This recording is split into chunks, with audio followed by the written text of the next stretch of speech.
ದೊಡ್ಡ ಆಲದ ಮರನ ಕಳ್ಕೊಂಡಿದೀವಿ ಅನ್ನೋಂಥ ಒಂದು ಭಾವ ಬರ್ತಾ ಇದೆ.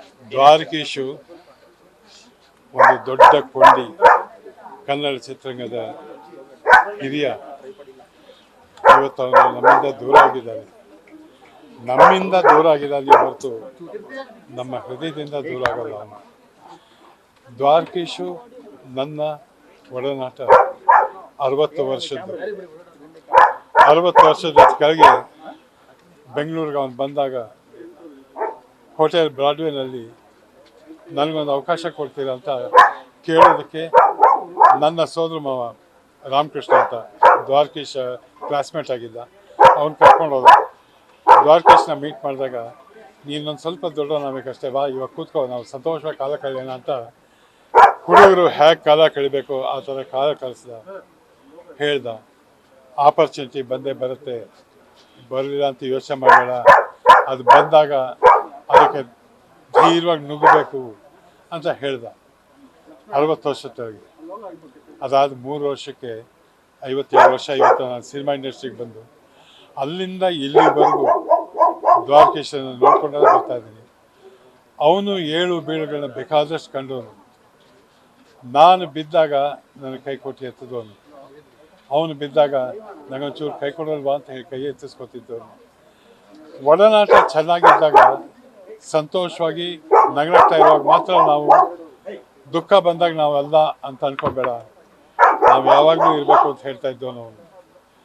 ನಾ ಈಗ ತಾನೇ ಹೇಳ್ತಾ ಇದ್ದೆ, 500 ರೂಪಾಯಿಂದ ಚಿತ್ರರಂಗದಲ್ಲಿ ನೋಡಿದವನು ಚಿತ್ರರಂಗದಲ್ಲಿ 100 ಕೋಟಿ 105 ಕೋಟಿವರೆಗೂ ನೋಡಿದ್ದಾನೆ. ಆ 500 ರೂಪಾಯಿಂದ 105 ಕೋಟಿ ಬೆಳೆಯೋವರೆಗೂ ಆ ಬೆಳೆದಿದ್ದು ಹೇಗೆ ಅಂತ ಅವ್ನು ನೋಡಿದ್ದಾನೆ. ಇವತ್ತು ಚಿತ್ರರಂಗ ಶುರುವಾಗಿ 90 ವರ್ಷ ಆಗಿದೆ ಅಂತೆಲ್ಲ ಹೇಳ್ತಾರೆ. 90 ವರ್ಷದಲ್ಲಿ 60 ವರ್ಷ ದ್ವಾರಕೀಶ್ ಪಾಲು ಇದೆ. ಅವನು ಎಲ್ಲೋ ಒಂದು ಕಡೆ ತಾನು ಹೇಳಬೇಕಾಗಿದ್ದನ್ನೆಲ್ಲ ಹೇಳಿದ್ದಾನೆ, ಹೇಳಿ ಬರೆದಿಟ್ಟಿದ್ದಾನೆ. ಅದು ಪ್ರತಿಯೊಬ್ಬರಿಗೂ ಸಿಕ್ಕಿದ್ರೆ ಅದೇ ಒಂದು ಭಗವದ್ಗೀತೆ ಆಗುತ್ತೆ. ಚಿತ್ರರಂಗ ಹೇಗಿತ್ತು, ಹೇಗಿದೆ, ಹೇಗಿರಬೇಕು, ಇದು ಮೂರನ್ನೂ ಹೇಳ್ತಾ ಇದ್ದವನು ಅವನು. ಪ್ರತಿಯೊಂದನ್ನು ನೋಡಿದ್ದಾನೆ. ಅವನ ಅನುಭವದ ಒಂದೊಂದು ಕ್ಷಣನೂ ಒಂದೊಂದು ಪಾಠ ಆಗ್ಬೋದು. ಅವನ ಜೊತೆ ಬೆಳೆದು ಬಂದವರು ಅಂತ ನಾವು ಅಂತೀವಿ. ಆದರೆ ಸತ್ಯವಾದ ಮಾತು ಹೇಳಬೇಕು ಅಂದರೆ, ಹೋದ ವಾರ ಅವನ ಜೊತೆ ಮಾತಾಡಿದಾಗಲೂ ಅವನು ಕೆಲವು ವಿಚಾರಗಳು ಹೇಳ್ದ. ಆ ವಿಚಾರಗಳು ಹೊಸದಾಗಿತ್ತು ನನಗೆ. ಇದನ್ನು ಕಲ್ತ್ಕೋಬೇಕು ಅಂತ ಅನ್ನಿಸ್ತು. ಕಲ್ತ್ಕೊಳ್ಳೋ ವಯಸ್ಸು. ಕಲ್ತ್ಕೋಬೇಕಾದ್ರೆ ಚಿಕ್ಕವರಾಗಿರ್ಬೇಕು ಅಂತೇನಿಲ್ಲ.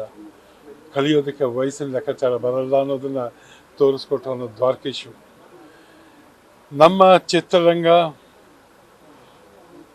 ಯಾವ ಮಟ್ಟಕ್ಕೆ ಬೆಳಿಬೇಕು, ಇನ್ನೂ ಯಾವ ಮಟ್ಟಕ್ಕೆ ಹೋಗಬೇಕು, ಇದು ಅವನಿಗೊಂದು ಕನಸಾಗಿತ್ತು. ಆ ಕನಸು ನನಸು ಮಾಡ್ಕೋತೀನಿ ಅಂತ ಇದ್ದ. ನೋವು ಅನುಭವಿಸ್ತಾನೆ. ಮನಸ್ಸಿಗೆ ನೋವಾಗಿರ್ಬೋದು, ದೇಹಕ್ಕೆ ನೋವಾಗಲೇ ಇಲ್ಲ ಅವನಿಗೆ. ಆ ದೇಹಕ್ಕೆ ನೋವಾದಾಗ ಎಲ್ಲ ಗೊತ್ತಾಗತ್ತೆ. ನಿನ್ನೆವರೆಗೂ ಇವತ್ತಿನ ಬೆಳಗ್ಗೆವರೆಗೂ ಆರೋಗ್ಯವಾಗಿದ್ದ. ಯಾಕೋ ಮನಸ್ಸಲ್ಲಿ ಬಂತು ಇರಬಾರ್ದು ಅಂತ. ಏನು ಎದ್ದು ಕಾಫಿ ಕುಡಿದು ಒಂದು ಸ್ವಲ್ಪ ಹೊತ್ತು ಮಲಗ್ತೀನಿ ಅಷ್ಟೇ, ಆಮೇಲೆ ಬರ್ತೀನಿ ಅಂತ ಮಲಗ್ದವನಂತೆ. ಪ್ರತಿಯೊಬ್ಬರಿಗೂ ವಿದಾಯ ಹೇಳ್ಬಿಟ್ಟು ಹೊರಟೆ ಹೋದ.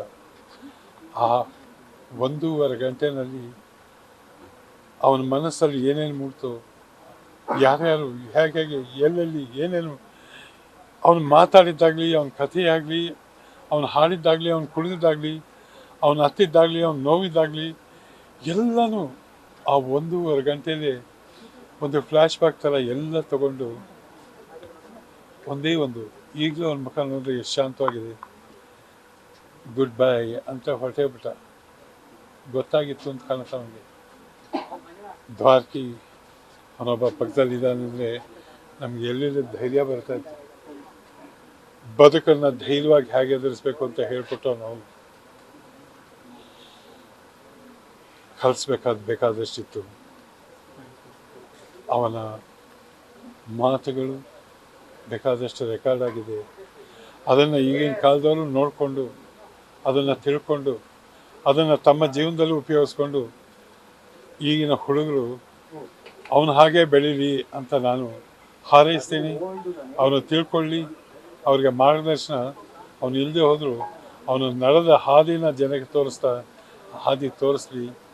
ಅವನ ಆತ್ಮಕ್ಕೆ ಶಾಂತಿ ಸಿಗಲಿ. ಶಾಂತಿ ಸಿಗುತ್ತೆ. ಏಪ್ರಿಲ್ 16 3 ವರ್ಷ ಕೆಳಗೆ ಅಂಬುಜಮ್ಮ ದ್ವಾರಕೀಶ ಅವ್ರ ಪ್ರಾಣ ಬಿಟ್ಟಿದ್ದು ಏಪ್ರಿಲ್ 16 3 ವರ್ಷ ಕೆಳಗೆ. ಏಪ್ರಿಲ್ 16 ಇವತ್ತು ಜ್ಞಾಪಕ ಬಂದಾಗ ಅಂಬುಜ ಅಂತ ಕರೆದು ಹೊರಟೇ ಬಿಟ್ಟಿದ್ದಾನೆ. ಅಂಬುಜಾನು ಅವನು ಅಲ್ಲಿ ಇರಲಿ, ಆನಂದವಾಗಿರಲಿ. ಅವರ ಆಶೀರ್ವಾದ ಸದಾ ಎಲ್ರಿಗೂ ಸಿಗ್ತಾ ಇರಲಿ. ಇಷ್ಟೇ ನಂದು. ಅವನ ಆತ್ಮಕ್ಕೆ ಶಾಂತಿ ಕೋರ್ತೀನಿ. ಶಾಂತಿ ಶಾಂತಿ ಶಾಂತಿ. ನ್ಯೂಸ್ ಫಸ್ಟ್ ನಿರ್ಭೀತಿಯಿಂದ ನಿಮ್ಮ ಪರವಾಗಿ.